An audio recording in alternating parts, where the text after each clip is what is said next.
اعوذ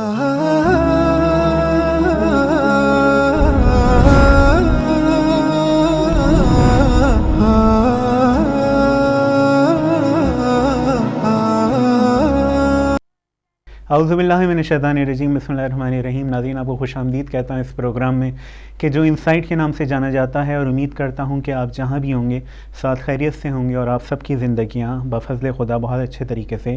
گزر رہی ہوں گی۔ تو ناظرین، پروگرام کا سلسلہ آگے بڑھاتے ہیں۔ سب سے پہلے آپ کو پتہ ہے کہ ہم ایک آیت قرآنی پروگرام میں شامل کرتے ہیں تاکہ کلام خدا ہمارے پروگرام کی زینت بنے اور ہمارے پروگرام کا آغاز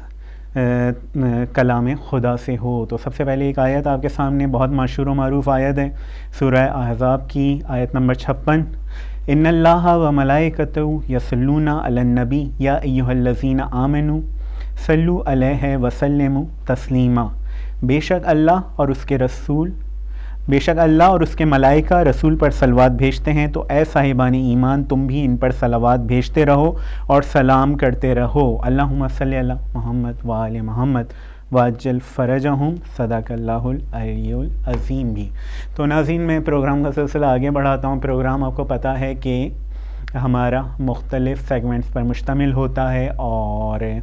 اس میں سب سے پہلا سیگمنٹ جو ہوتا ہے وہ یاد امام کے حوالے سے ہوتا ہے۔ اس کے بعد ہم سوشل میڈیا کارنر میں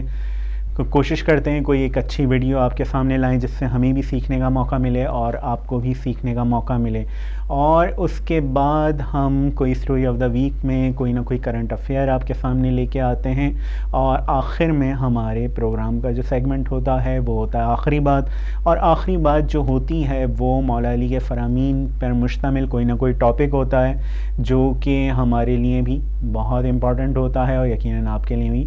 بہت امپورٹنٹ ہونا چاہیے۔ کیونکہ اس میں رموز اسلام بلکہ رموز زندگی اور رموز کائنات پوشیدہ ہوتے ہیں مولا علی کی گفتگو کے اندر، مولا علی کے فرامین کے اندر۔ تو وہ ہم انشاءاللہ آخر میں آپ کے سامنے پیش کریں گے، لیکن سب سے پہلے ہمارے سامنے جو ٹاپک ہے وہ ہے یاد امام۔ یاد امام میں ہم امام مہدی علیہ السلام کے حوالے سے گفتگو کرتے ہیں، یعنی کہ امام وقت جو ہیں، امام زمانہ جو ہیں، امام زمان جو ہیں، امام مہدی جو ہیں، اور 12ویں امام جو ہیں۔ تو اس حوالے سے ہم آپ کے سامنے مختلف بہت ساری نشستوں میں، پچھلے گزشتہ بہت سارے پروگراموں میں، اس کی اقساط میں، ہمارے پروگرام کی مختلف اقساط میں ہم آپ کو ایک کتاب عصر ظہور سے آپ کے سامنے بہت ساری ایسی روایات، ایسی احادیث مبارکہ جو کہ اہل سنت کتب میں موجود ہیں وہ آپ کے سامنے بیان کرتے رہے، کیونکہ اس کتاب کے اندر ایک اور کتاب تھی، اور اس کتاب کو یعنی کہ ایک دیوبندی عالم دین نے مرتب کیا تھا۔ انہوں نے بہت ساری احادیث مختلف کتب سے اپنی، یعنی کہ جو ان کے اہل سنت کتب ہیں اس میں سے لی تھیں امام مہدی کے حوالے سے، وہ ہم نے آپ کے سامنے پیش کی۔ وہ تقریباً تمام ہو گئی ہیں، اور آگے اب اس کتاب میں جو سلسلہ تھا وہ ہے یعنی کہ عصر ظہور، اس میں مختلف جو احادیث نبوی ہیں ان کو اس دور کے حوالوں سے ریلیٹ کیا گیا ہے کہ جس دور میں وہ کتاب لکھی گئی ہے، اور یقیناً تو مجھے وہ تھوڑا سا اس لحاظ سے مناسب نہیں لگا، کیونکہ بہرحال وقت کیونکہ تبدیل ہوتا رہتا ہے، اور یقیناً کوئی بھی حتمی تو ان چیزوں کو نہیں جانتا کہ یہ حدیثیں جو ہیں واقعاً اسی حوالے سے، اسی وقت کے حوالے سے کہی گئی ہیں کہ جس وقت کا وہ بیان ہو رہا ہے۔ تو میں نے سوچا کہ شاید وہ اتنا زیادہ ریلیٹڈ نہ لگیں، کیونکہ وہ کتاب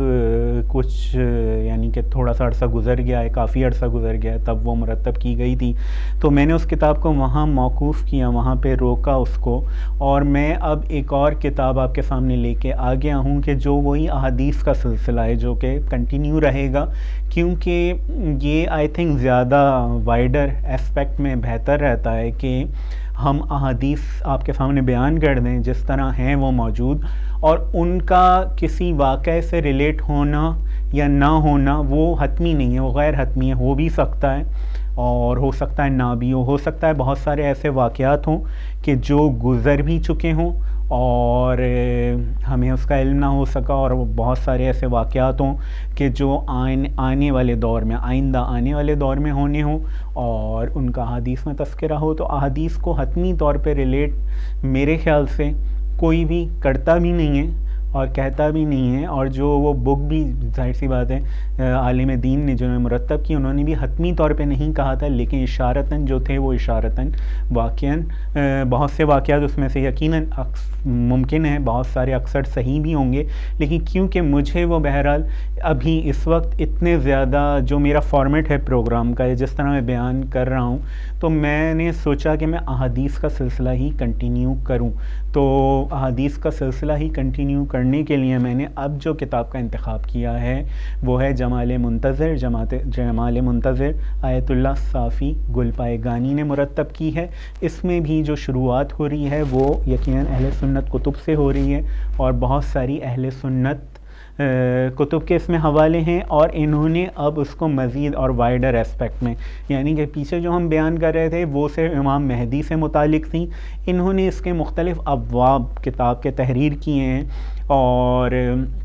اس میں سب سے پہلا جو باب ہے وہ ہے امام 12 ہیں،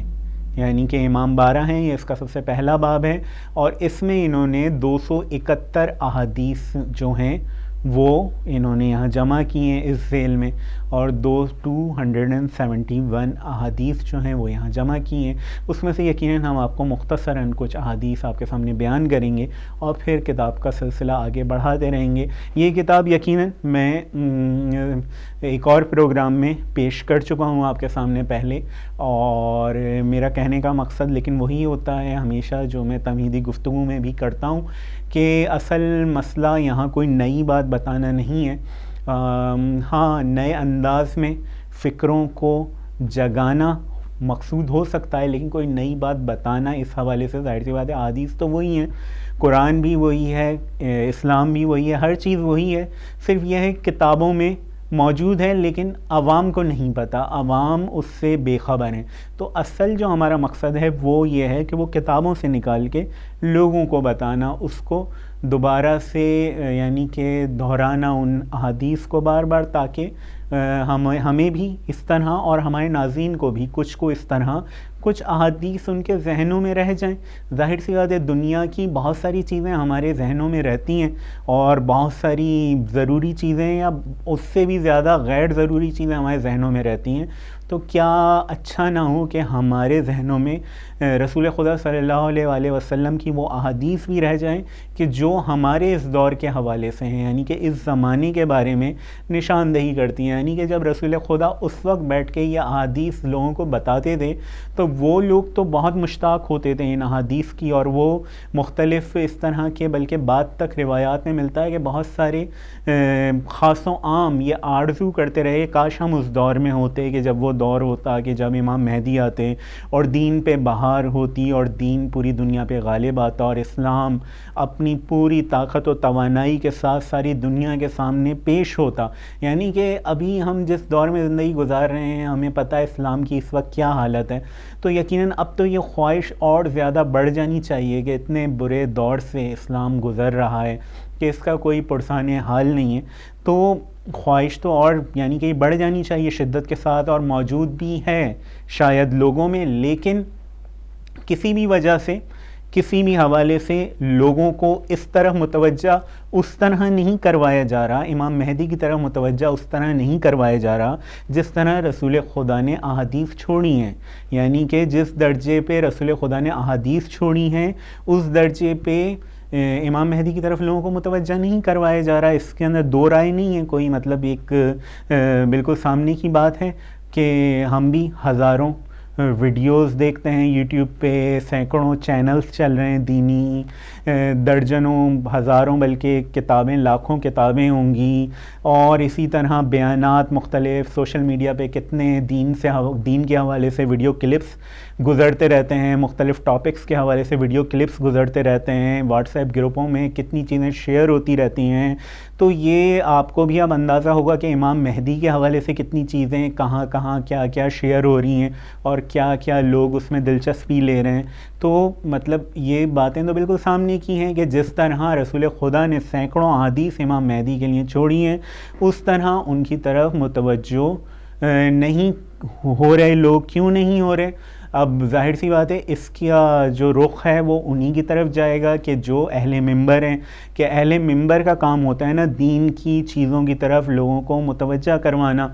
ظاہر سی بات ہے ہر انسان کی ایک فیلڈ ہوتی ہے اپنی، وہ اس فیلڈ کے حوالے سے کام کرتا ہے. اب ہم یہاں بیٹھ کے اگر ہوسٹنگ کر رہے ہیں تو ہم تو سمجھ لیں کہ ہم ایک ایکسٹرا کام کر رہے ہیں، ایک ثواب کے لیے، ایک نیکی کے لیے، ایک بھلائی کے لیے، ایک اچھی بات کے لیے ہم یہاں آ کے ایک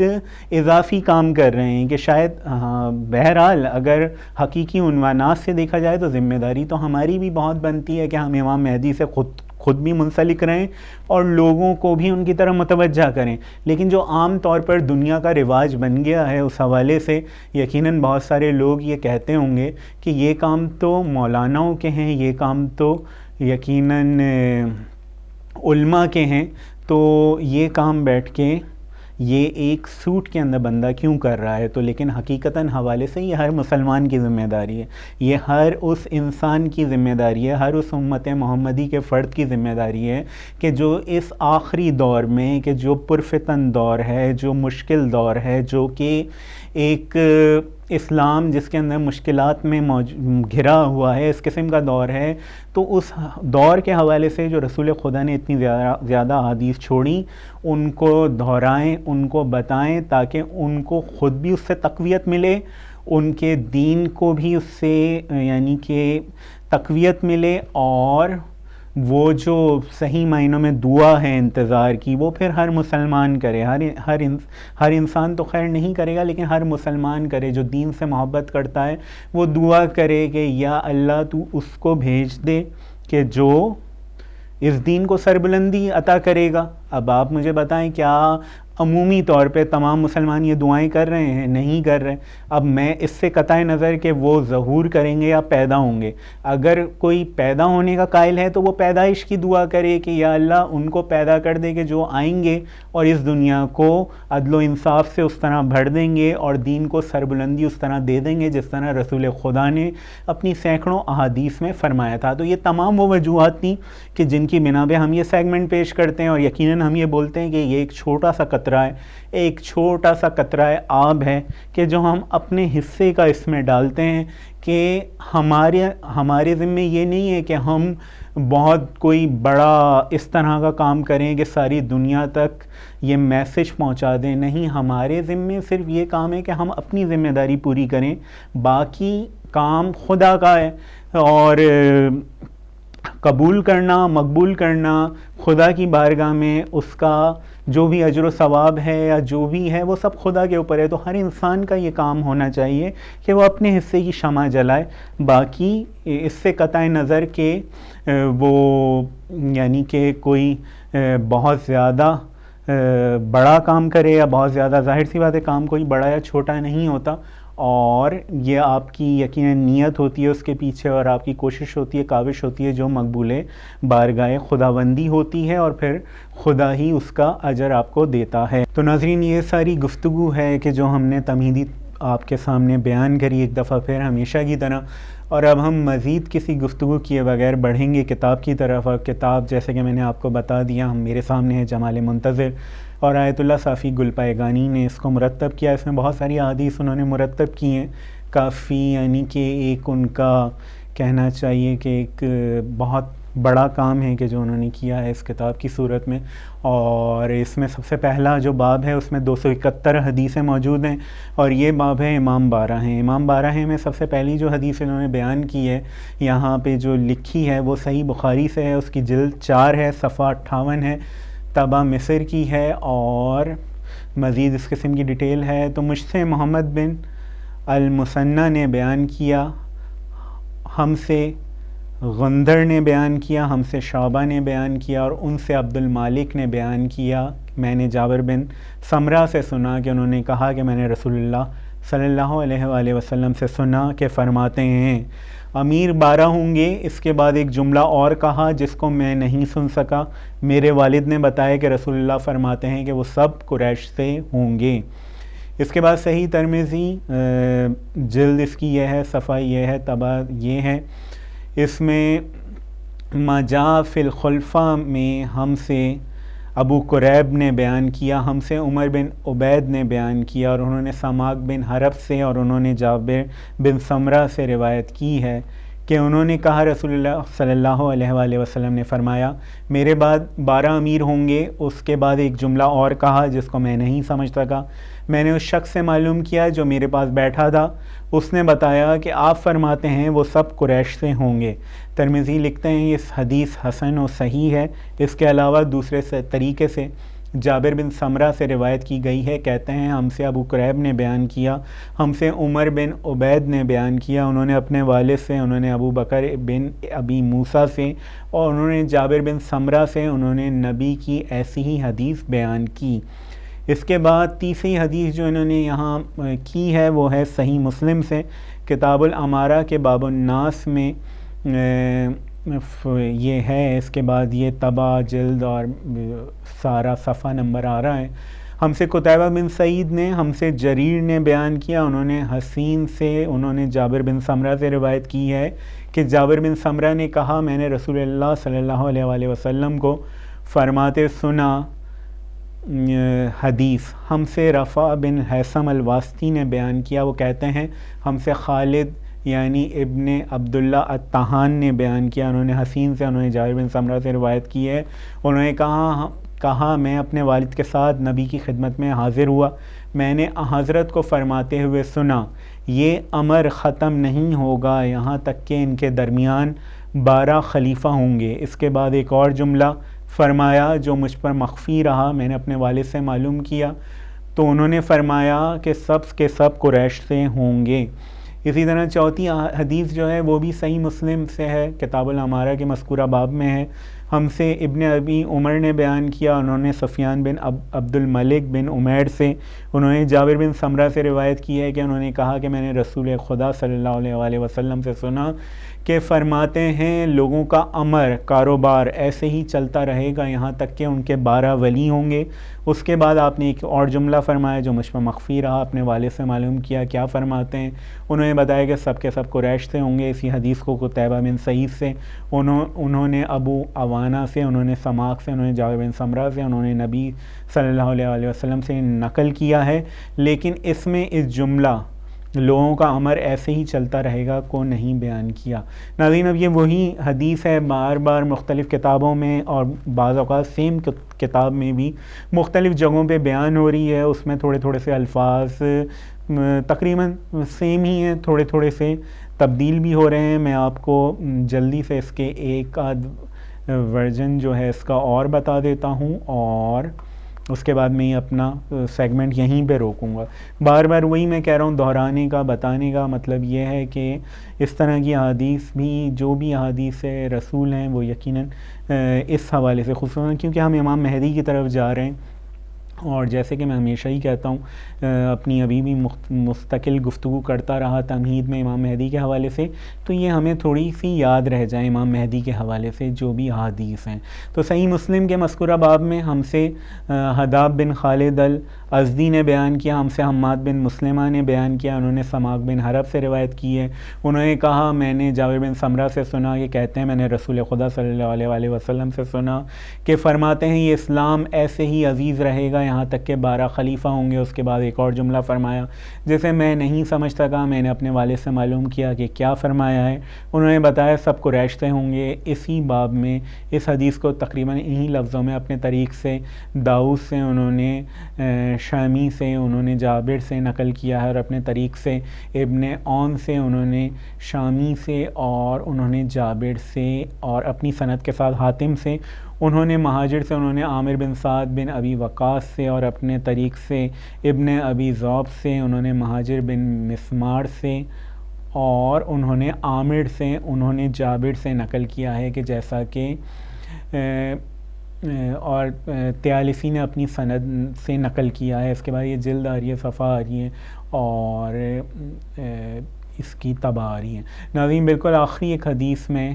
ابی داؤد سے آپ کو سنا دوں کتاب المہدی میں، اور جلد یہ ہے، صفحہ یہ ہے، طبع مصر کی ہے، اور حدیث یہ ہے کہ ہم سے موسیٰ بن اسماعیل نے ہم سے، وہاب نے ہم سے، داؤد نے بیان کیا، اور انہوں نے عامر سے، انہوں نے جابر بن سمرہ سے روایت کی، انہوں نے کہا میں نے رسول خدا سے سنا کہ فرماتے ہیں یہ دین ایسے ہی عزیز رہے گا یہاں تک کہ 12 خلیفہ ہوں گے۔ اس پر لوگوں نے تکبیر کہی اور ایک شور ہو گیا۔ اس کے بعد آپ نے ایک اور جملہ کہا جو پوشیدہ رہ گیا۔ میں نے اپنے والد سے معلوم کیا بابا کیا فرمایا ہے، انہوں نے بتایا سب قریش سے ہوں گے۔ اسی کتاب میں جابر بن سمرہ سے دو طریقوں سے ایک حدیث نقل کی ہے جو 12 پر دلالت کرتی ہے، اور اسی کو خطیب نے تاریخ بغداد میں بھی نقل کیا ہے، یعنی کہ یہ ناظرین آ گئی۔ اس کے بعد مسند احمد بن حنبل کی آ رہی ہے ایک روایت، یہ میں آپ کو بعد میں بتاؤں گا۔ اس کے بعد اور یہ مختلف کتب سے آ رہی ہے۔ یقیناً اگر اس میں وہی الفاظ ہوئے تو میں یقیناً ان کو اسکپ کروں گا، اگر الفاظ میں تبدیلی ہوئی کوئی تو میں یقیناً وہ آپ کو بتاؤں گا مزید کتابوں کی، کیونکہ میں نے آپ کو بتایا 274 احادیث اس کے اوپر موجود ہیں کہ امام 12 ہوں گے، اور یقیناً یہ امام مہدی کی طرف وہ سفر ہے کہ جو ہم اس کتاب میں یقیناً کریں گے۔ ہمیشہ کی طرح ہم امام مہدی کے حوالے سے گفتگو کرتے رہتے ہیں، اور اس کتاب کا یہ پہلا باب ہے۔ 271 اس میں احادیث ہیں، نہ کہ 271 احادیث ہیں۔ انشاءاللہ ہم اس کو مزید آپ کے سامنے الفاظ، اب تقریباً یہ میں نے 6-7 آپ کو دفعہ ایک ہی حدیث مختلف کتب سے سنا دی ہے، اور بعض اوقات سیم کتب کے مختلف حصوں سے آپ کو سنا دی ہے، تو یقیناً اب یہ حدیث آپ کو کسی حد تک تو یاد ہو گئی ہوگی۔ اب اس حدیث میں تھوڑا سا ایک اس کا ڈیفرنٹ ورژن جو ہے اس میں کیا ہے وہ انشاءاللہ کیونکہ میری یادداشت میں جو حافظے میں کچھ چیزیں آ رہی ہیں تو مجھے غالباً میں ابھی اس کو اور دیکھوں گا آگے کی جو حدیث ہیں، تو انشاءاللہ آپ کو نیکسٹ پہ ہی رکھتا ہوں میں یقیناً اگر اس میں کچھ اور اس کا نیکسٹ ورژن ہوا مختلف کتب میں تو وہ بھی آپ کے سامنے پیش کریں گے، اور انشاءاللہ وہ اگلے ہفتے کریں گے، اور مزید پھر اس کو کتاب کو لے کے آگے بڑھیں گے۔ ابھی ہمارے پاس جو نیکسٹ سیگمنٹ کا وقت ہوا چاہتا ہے وہ ہے ایک سوشل میڈیا کارنر میں ویڈیو، اور ویڈیو جو ہے وہ ایک عالم دین کی ہے، یقیناً ہمیں بھی سیکھنے کا اس میں موقع ملے گا انشاءاللہ، اور آپ لوگوں کے لیے بھی مفید ثابت ہوگی، تو دیکھتے رہیے اس پروگرام کو۔ بڑھتے ہیں اس ویڈیو کی طرف۔ ویڈیو کے بعد جب آئیں گے تو انشاءاللہ پروگرام کا سلسلہ مزید آگے بڑھائیں گے۔ جیسا کہ ہمارے پاس وہ مشہور و معروف روایت موجود ہے کہ انی تارک فیکم الثقلین کتاب اللہ و عطرتی ما ان تمسکتم بہما لن تضلوا ابدا۔ تو ایک بہت اچھا تحقیقی کام یہ انجام پایا کسی کے ذریعے سے کہ تمسک کا مطلب یہاں پر کیا ہوتا ہے۔ آیا عربی میں جب ہم تمسک کا لفظ استعمال کرتے ہیں تو تمسک کا مطلب مس کرنا ہوتا ہے۔ مثلا فرض کر لیجئے اگر میں کسی چیز کو مس کروں، ٹچ کروں، تو کیا یہ مطلب ہوتا ہے تمسک کا؟ یا مثال کے طور پر میں نے کسی چیز کو پکڑا اور اس پکڑنے سے میری کوئی چیز وابستہ نہیں ہوئی، آیا اس کو تمسک کہیں گے؟ مثال کے طور پر فرض کر لیجئے یہاں پہ ایک راڈ لگی ہے، میں نے اس راڈ کو یوں تھام لیا ہے، اب جو میں نے راڈ کو پکڑا ہوا ہے تو راڈ کی کوئی خاصیت میرے اندر نہیں آ رہی، میری کوئی خاصیت راڈ میں نہیں جائے گی، نہ پکڑوں تو گروں گا نہیں، بیٹھا ہوا ہوں یہاں پہ مجھے کچھ نہیں ہوگا، اگر میں راڈ چھوڑ بھی دوں تو کچھ نہیں ہوتا ہے۔ تو کیا یہ تمسک ہے؟ یا تمسک کسی اور طرح کی کوئی چیز ہونی چاہیے؟ تو میں اپنا وہ پرانا زمانہ یاد کرتا ہوں جب کراچی میں بسوں میں گھومتا تھا، اور 10 سال تقریباً میں صبح شام بسوں میں جاتا تھا، 3 گھنٹے بسوں میں بیٹھتا تھا، مجھے اس کا ایک سین یاد آتا ہے، تو میں اس کو تمسک میں بیان کرنے میں استعمال کرتا ہوں۔ تو مجھے یاد آتا ہے کہ بعض اوقات بس بہت زیادہ بھری بھی ہوتی تھی تو ہم ایک ڈنڈا پکڑ کے بس میں گھس جانے کی کوشش کرتے تھے۔ اچھا، بعض اوقات ایسا ہوتا تھا کہ آپ کے پاس جو گھسنے کی جگہ ہے وہ بھی صرف پاؤں رکھنے کی ہے، اور وہ جو پاؤں رکھنے کی جگہ ہے وہ بھی اتنی ٹیڑھی میڑھی ہے کہ آپ کو پتہ ہے کہ یہ اتنا زیادہ قابل اعتبار نہیں ہے۔ تو اس دوران میں جو آپ کا سارا انحصار ہوتا ہے وہ اس ڈنڈے پہ ہوتا ہے جس کو آپ نے پکڑا ہوا ہے۔ اگر یہ ہاتھ سے نکل گیا تو جس جگہ پہ آپ کھڑے ہوئے ہیں وہاں پر آپ کی بیلنسنگ اتنی اچھی نہیں ہے کہ اگر یہ ڈنڈا نکل گیا تو آپ وہیں پہ رہیں گے، نہیں، کنفرم آپ باہر جائیں گے۔ پھر شاید اس کو ہم تمسک کہیں گے کہ اگر یہ میں نے چھوڑ دیا تو میری جان خطرے میں ہے، میں بچوں گا نہیں۔ پھر شاید یہ جو اللہ کے رسول ہم سے کہہ رہے ہیں نا کہ قرآن اور اہل بیت سے تمسک کرو، یہ صرف ٹچ کرنا نہیں ہے، یہ صرف پکڑ کے کھڑے ہو جانا بغیر کسی رابطے کے، انحصار کے، ایسا نہیں ہے۔ یہ تمسک ایسا ہے کہ تم اتنا تمسک کرو قرآن کریم اور اہل بیت سے کہ ان کے ذریعے تمہاری زندگی چل رہی ہو،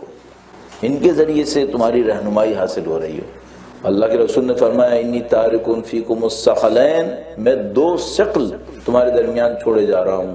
اگر ان دونوں سے تمسک کرو گے تو تم کبھی گمراہ نہیں ہوگے۔ تو جس طرح مجھے اہل بیت سے تمسک کرنا ہے ویسا ہی قرآن کریم سے تمسک کرنا ہے، اور جیسے قرآن کریم سے تمسک کرنا ہے اسی طریقے سے مجھے اہل بیت سے بھی تمسک کرنا ہوگا، ورنہ میں نعوذ باللہ تعالیٰ اپنی ہدایت کو یقینی نہیں دیکھ پاؤں گا۔ اب یہ جو کہ مثلا تمسک جب میں اہل بیت سے کرتا ہوں تو وہ کس طرح کا ہو سکتا ہے، تو میں دو تین مثالیں عرض کرتا ہوں سریع۔ مثلا اگر والدین نے میرا نام، اللہ کا کرم ہے اچھا نام رکھا انہوں نے، علی مرتضیٰ رکھا ہے، والدین نے میرا نام علی مرتضیٰ رکھا ہے، یہ میرے تمسک کرنے کے لیے کافی ہو جائے گا؟ مثلا میں یہ کہوں میں نے اہل بیت سے تمسک کیا ہوا ہے، کیا دلیل ہے آپ کے پاس کہ تمسک کیا ہوا ہے؟ یہ دلیل ہے کہ میرے والدین نے میرا نام علی مرتضیٰ رکھا ہے، کیا یہ تمسک کے لیے کافی ہوگا؟ ظاہر ہے کہ نہیں، میں نے تو کچھ کیا ہی نہیں ہے، یہ نام میرے والدین نے رکھا ہے، اگر تمسک کیا ہوا تو انہوں نے کیا، نام رکھا ہونے سے میرا تمسک ثابت نہیں ہو پائے گا۔ یہ ایک بات ہو گئی۔ تھوڑا سا آگے بڑھتے ہیں، وہ یہ ہے کہ میں اس دن خوش ہوتا ہوں جس دن وہ خوش ہوتے ہیں، اس دن غم مناتا ہوں جس دن وہ غمگین ہوتے ہیں، کیا یہ تمسک کے لیے کافی ہوگا؟ سال کے سارے دن لگا لیتا ہوں، 70 دن 80 دن 100 دن لگا لیتے ہیں، سال کے 100 دن ایسے ہیں جس دن جب وہ خوش ہوتے ہیں میں خوش ہوتا ہوں، جب وہ غمگین ہوتے ہیں میں بھی غمگین ہوتا ہوں، 265 دن اپنی مرضی سے کرتا ہوں، جو مرضی آئے کروں، کیا یہ تمسک کے لیے کافی ہوگا؟ اگر اللہ کے رسول مجھ سے کہہ رہے ہیں کہ انی تارکن فیکم الثقلین کتاب اللہ و عترتی ما ان تمسکتم بہما لن تضلوا ابدا، تم اگر ان سے تمسک کرو تو کبھی گمراہ نہیں ہوگے، تو کیا میرے تمسک کے لیے یہ کافی ہوگا کہ سال کے 100 دن جب وہ خوش ہوں تو میں بھی خوش ہوں، جب وہ غم منائے میں بھی غم منا لوں، کیا یہ کافی ہوگا؟ میرا ذہن کہتا ہے نہیں، یہ کافی نہیں ہوگا۔ کیوں؟ یہ جو اہل بیت سے تمسک کا کام ہے یہ کوئی پارٹ ٹائم کام نہیں ہونا چاہیے، یہ کوئی ایسی چیز ہونی چاہیے جس کا میری پوری زندگی سے تعلق ہو، چونکہ ہدایت اور گمراہی پوری زندگی پر ہوتی ہے، پارٹ ٹائم کام نہیں ہوتا ہے۔ اور وہ جو خوشی اور غم ہے وہ بھی ایک عجیب طریقے کا معاملہ ہے۔ معمولاً جس دن خوشی کا دن ہوتا ہے اور میں خوشی مناتا ہوں تو وہ 24 گھنٹے میں سے کتنی دیر کی ایکٹیویٹی ہوتی ہے؟ معمولاً جس دن غم ہوتا ہے اور میں غم مناتا ہوں تو کتنی دیر کی ایکٹیویٹی ہوتی ہے؟ تو مثلا جو دن خوشی کا ہو اور میں خوشی مناؤں تو وہ 3-4 گھنٹے کی ایکٹیویٹی کرتا ہوں، مغرب کے بعد جمع ہو گئے، وہاں پہ ہم نے میلاد کیا، گھروں کو واپس آ گئے، تو 24 گھنٹے میں سے 20 گھنٹے اس دن بھی حتیٰ کوئی خاص کام نہیں کر رہے ہوتے، رات کے وقت میں جا کر 3-4 گھنٹے ہم ایکٹیویٹی کر رہے ہوتے ہیں۔ تو مجھے لگتا ہے نہیں، یہ تمسک کے لیے کافی نہیں ہے، تمسک کا معاملہ کچھ اور ہونا چاہیے۔ تو میں قصہ مختصر کرتے ہوئے کہوں گا تمسک کو میں آپ کو ایک دفعہ پھر ویلکم بیک کہتے ہیں، اور یقیناً آپ نے یہ ویڈیو ملاحظہ کی ہوگی، اور تمسک کے حوالے سے اہل بیت کے جو کہ ہمیں تمسک کا حکم ہے اس حوالے سے، اور بہت اچھے طریقے سے بیان کیا کہ یقیناً ہماری تمام زندگیوں میں وہ جو ایک تمسک کا اثر ہے وہ نظر آنا چاہیے، نہ کہ صرف ایک رسومات کی صورت میں۔ وہ تمسک کافی نہیں ہے، یعنی کہ اگر ہم یقیناً خوشی میں خوشی غم میں غم منائیں، اور یقیناً یہ ایک راستہ تو ہے، ایک زینہ تو ہے، ایک زینے کی ابتدائی سیڑھیاں تو کہا جا سکتا ہے، لیکن یہ منزل نہیں ہے۔ منزل ان تمام چیزوں کا، چاہے خوشی میں خوشی غم میں غم منانا ہو، چاہے زیارات ہوں، چاہے اور چیزیں ہوں، ان تمام چیزوں کا مقصد اور ہدف یہی ہے کہ آپ کی زندگیاں اہل بیت علیہم السلام کی زندگیوں سے قریب آ جائیں، یعنی کہ جس طرح کی وہ زندگیاں لوگوں کو گزارنے کا حکم دیتے تھے ان احکام کے مطابق آپ کی زندگیاں ہو جائیں، یہ ہے اصل ہدف، ورنہ یقیناً اور کوئی ان چیزوں کا ہدف اس طرح نہیں ہے۔ ہاں ثواب کی نیت سے آپ کریں اور ایک طریقے کی صورت میں آپ کریں کہ ہمارا ایک طریقہ رہا ہے اس طریقے سے آپ کریں اچھی بات ہے، ثواب ملے گا. ثواب بہت ساری چیزوں کا اور بھی مل جاتا ہے یقیناً، نیک اعمال کا. اللہ تو کوئی بھی اجر کسی کا ضائع نہیں کرتا، لیکن اگر آپ نے صحیح معنوں میں اہل بیت سے قریب ہونا ہے حقیقی عنوان سے، تو یقیناً ان کی جس طرح کے وہ احکامات دیتے ہیں ان احکامات کے آپ کو قریب ہونا پڑے گا. اور ان کے احکامات وہی احکامات ہیں کہ جو رسول خدا کے احکامات ہیں اور جو خدا کے احکامات ہیں اور جو قرآن میں بیان ہوئے ہیں انہی کا خلاصہ وہ کرتے ہیں اہل بیت. ظاہر سی بات ہے، جیسے کہ میں امام مہدی کے حوالے سے بھی کہتا ہوں، ہمیشہ ہی کہتا ہوں کہ امام مہدی کہ بھی اگر جس کو بھی منتظر ہونا ہے تو اسے خدا سے قریب ہونا ہوگا، کیونکہ امام مہدی خدا نہ خواستہ کسی اور کی طرف سے تو نہیں آ رہے، کسی اور کے نمائندے تو نہیں ہیں، خدا کے ہی تو نمائندے ہیں، اللہ ہی کے تو نمائندے ہیں. تو اسی طرح تمام اہل بیت کوئی کہیں اور سے خدا نہ خواستہ تو نہیں ہیں، سب خدا ہی کی طرف سے ہیں، خدا کے اولیاء ہیں، قریب ترین ولی ہیں جن کو کہا جائے. تو آپ کو یقین اس خدا کے قریب ہونا پڑے گا، اس تمام اسلامی احکامات کے قریب ہونا پڑے گا. تو وہی یہ تمام جو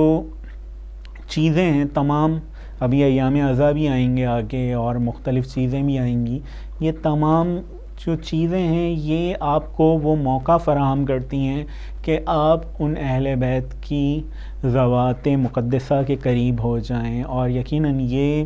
جو نعمت ہے یہ بہت سارے لوگوں کے پاس موجود نہیں ہے. ہاں آپ لوگوں کے پاس موجود ہے، لیکن اگر پھر بھی ہم اس کے اندر وہ منزل وہ ہدف حاصل نہ کر سکیں تو یہ ہماری یعنی کہ نااہلی ہوگی بہت زیادہ، کہ ہمارے پاس یہ تمام مواقع بھی موجود تھے مجالس کی صورت میں، اور جشن جیسے ابھی غدیر بھی آ رہی ہے، عید غدیر آ رہی ہے، ان حوالوں سے تمام آپ کے سامنے اتنی نشستیں بھی آئیں کہ جن کے اندر آپ گئے، شرکت کی، اور وہاں سے آپ نے وہ چیزیں خدا نہ خواستہ کسی بھی وجہ کی بنا پہ، یا تو وہ پڑھنے والے کا انتخاب اچھا نہیں کیا گیا تھا کہ اس نے ہی آپ کو متوجہ نہیں کیا، یا پھر آپ نے خود وہ کوشش نہیں کی کہ اس طرح متوجہ ہوں اور اہل بیت کے قریب آئیں، تو یقیناً یہ ہماری تمام کی ایک ناکامی ہوگی کہ ہم اس کلاس میں بھی بیٹھیں، ہم اس کلاس روم میں بھی جائیں، وہاں بیٹھیں، اپنا ٹائم بھی دیں، اور کلاس سے اٹھ کے صرف یہی ثواب لے کے آ جائیں کہ ہاں ہم نے کلاس میں تو شرکت کی تھی اور وہاں سے سیکھا گیا، وہ ہمارے پاس کچھ نہ ہو، اور جب امتحان ہو ہمارا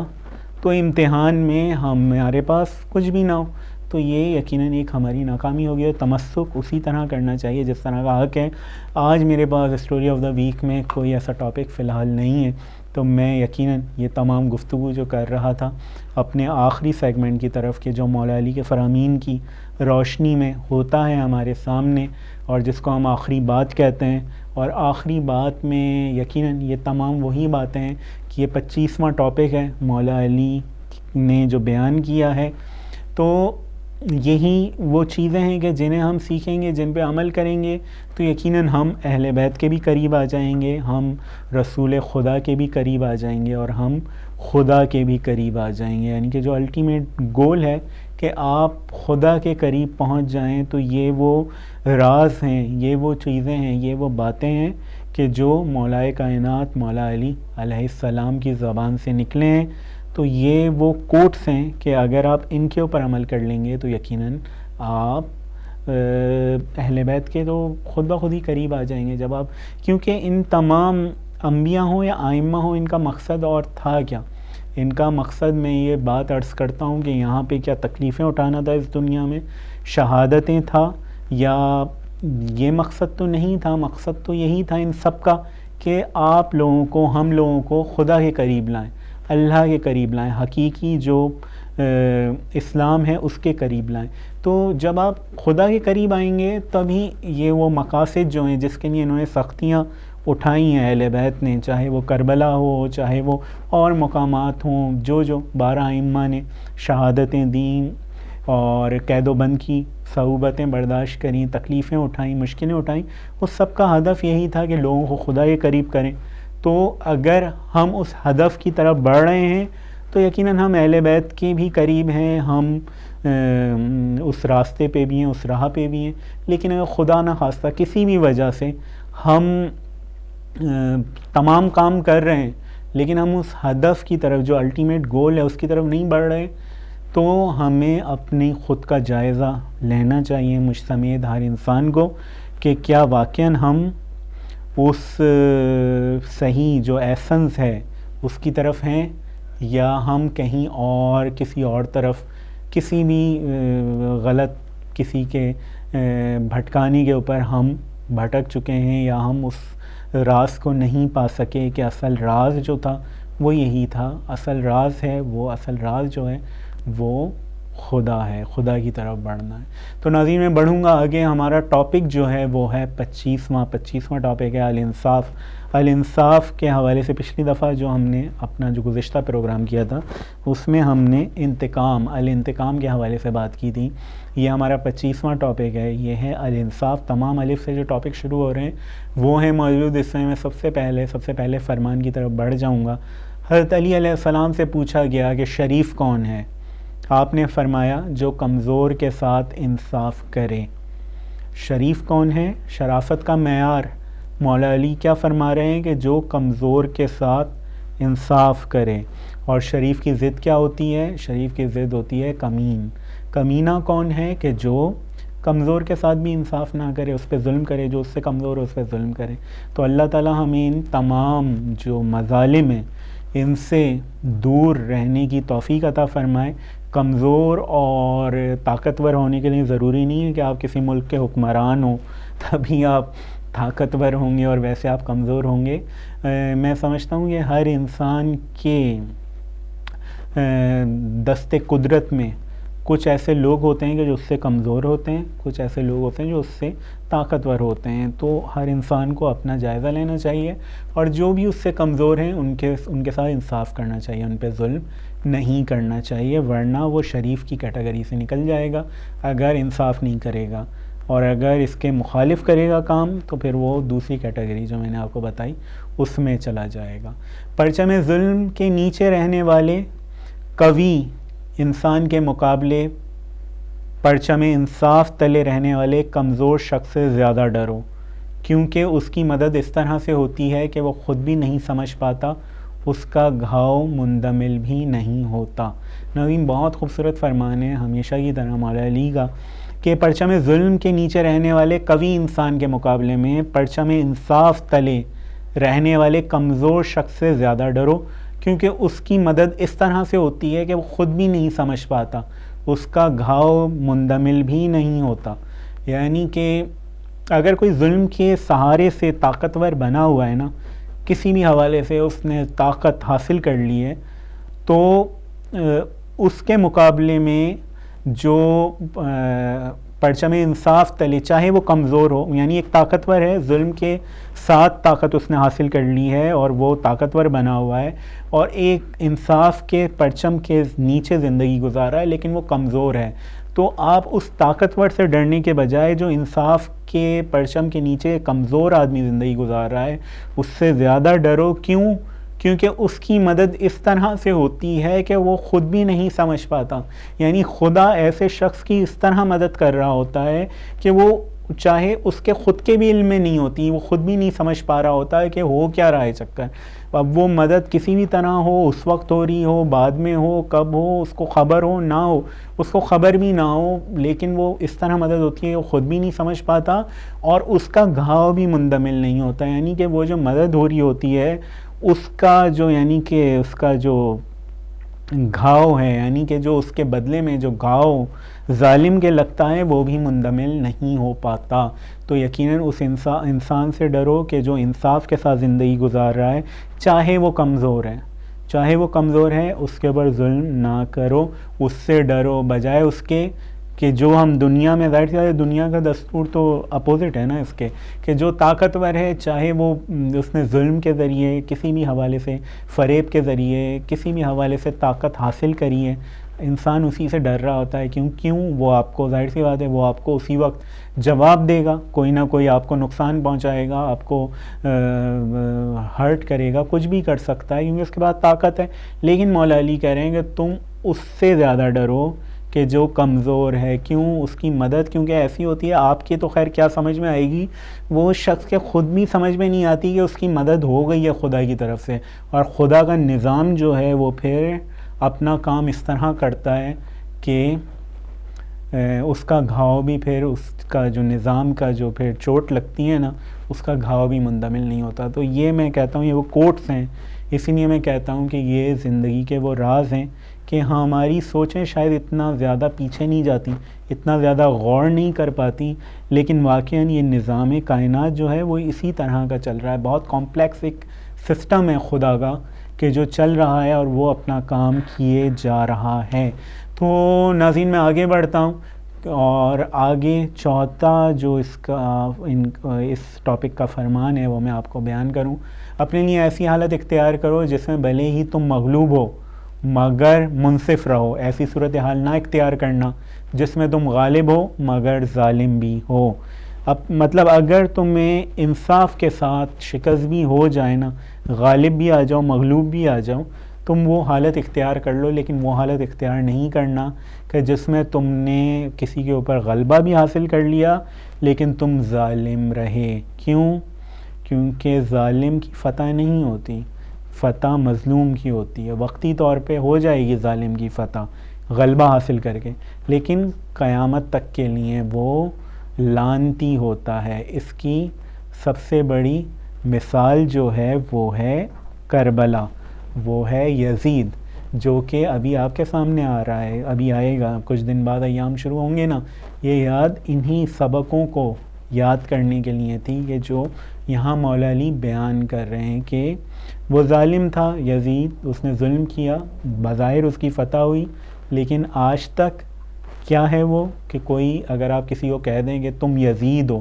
تو وہ غصے میں لال پیلا ہو جاتا ہے کہ تم مجھے کیوں, مطلب ایک گالی کی طرح اس کا نام بن گیا ہے. اور امام حسین کے لیے لوگ آپ کو پتہ ہے کہ کشکوں کا سیلاب ہے جو ہر سال بہتا ہے ان کی یاد میں. تو یہ ایک وہ نظام ہے جو میں آپ کو بتا رہا ہوں کہ مولا علی کی باتوں میں وہ کوٹس پوشیدہ ہوتے ہیں کہ جو یعنی کہ یقیناً ہر انسان کو ان کے پر غور کرنا چاہیے. ناظرین میرے پروگرام کا وقت بالکل ابھی اپنے اختتام کو پہنچا ہے اور فرامین بہت زیادہ ہیں انصاف کے حوالے سے, تو میں کوشش کروں گا کہ اگلے ہفتے بھی آپ کے سامنے کچھ مزید فرامین اسی ٹاپک کے اوپر پیش کروں, اور بہت خوبصورت فرامین ہیں. اس کے بعد ہمارا 26واں ٹاپک ہوگا اور وہ ہے اہل بیت, یعنی کہ الف سے تمام چل رہے ہیں ٹاپک. اردو میں بولیں تو اہل بیت, عربک میں بولیں تو اہل البیت. تو وہ ہم انشاءاللہ اگلے ہفتے ہم انصاف کو ہی کنٹینیو کریں گے, کیونکہ انصاف بہت ضروری ہے اور بہت امپورٹنٹ ہے, اور اس کے بعد مولا علی کے بہت سارے فرامین ہیں. تو آج کا پروگرام ہم نے چند آپ کو فرامین بتائے انصاف کے حوالے سے, یقیناً بہت اہم فرامین تھے, ان کو یقیناً ان سے سیکھنے کی, ان کو یاد رکھنے کی کوشش کیجیے گا. یہی اہل بیت سے تمسک ہے, یہی اہل بیت کے حقیقی معنوں میں قریب آنا ہے. تو ہم انشاءاللہ سلسلہ اگلے ہفتے پھر جاری رکھیں گے اور اپنے اس پروگرام کو یہیں پہ ختم کریں گے. اپنا خیال رکھیں اور خوش رہیں. آخر میں پروگرام میں دعا, اور دعا پہ پروگرام کا اختتام ہوگا. اعوذ باللہ من الشیطان الرجیم, بسم اللہ الرحمن الرحیم. اللہم کن لولیک الحجت بن الحسن صلواتک علیہ وعلی آبائہ فی هذه الساعة وفی کل ساعة ولیا وحافظا وقائدا وناصرا ودلیلا وعینا حتی تسکنہ ارضک طوعا وتماتعہ فیہا طویلا. اللہم صلی علی محمد وآل محمد وعجل.